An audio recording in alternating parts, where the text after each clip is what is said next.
Bonsoir à tous, bienvenue sur la chaîne Michoubet. Aujourd'hui, famille, dans cette vidéo, les jeunes Maliens, la jeunesse malienne accuse Franklin Yamsi. Ah oui, ça vient un peu, ils vont comprendre. Ils sont en train de comprendre, ils sont en train de se réveiller. Suivez la vidéo jusqu'à la fin.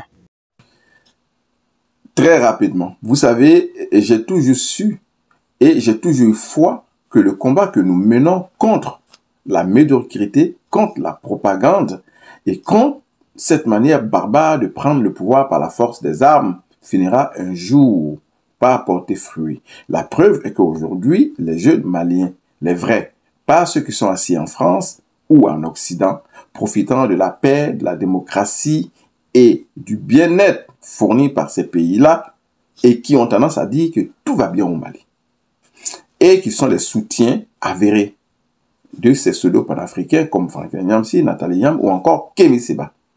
Et voilà que des jeunes Maliens, des vrais, disent aujourd'hui à Franklin Yamsi, c'est vrai, c'est bien beau. Vous parlez. Vous nous mettez en palabre avec tout le monde. Vous isolez le Mali, mais jamais vous n'apportez aucune solution à nos problèmes et vous soutenez des gens qui sont incapables de résoudre les problèmes auxquels nous faisons face. Voilà la vérité. Ce que nous avons dénoncé depuis le début, ce que nous avons encouragé depuis le début, c'est la lucidité, le réalisme. C'est cette capacité à comprendre la réalité et à exiger beaucoup plus de ceux qui nous gouvernent. Et aujourd'hui, les jeunes Maliens, au travers de Franklin Yamsi, qui est un conseiller spécial d'Assimi Goïta et sa bande armée, se trouvent en face de cette vérité-là que les jeunes Maliens lui disent.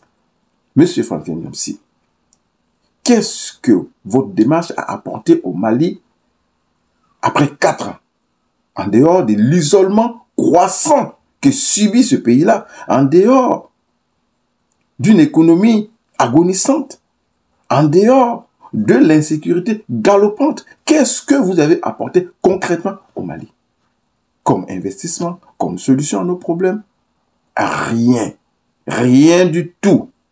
Alors, comme l'a si bien dit ce jeune Malien-là, nous avons l'impression que vous dites une chose, mais vous faites le contraire. Votre incohérence nuit au Mali. S'il vous plaît, laissez le Mali en paix. Laissez le Mali en paix. Ce sont les mots du jeune Malien. Franklin Yamsi se voit dans un film. Franklin Yamsi ne fait que l'envoyer dans le mur et il le suit. Le seul souci pour Franklin Yamsi, ce sont ses honoraires. Oui, l'argent qu'il gagne avec Assimi Goïta.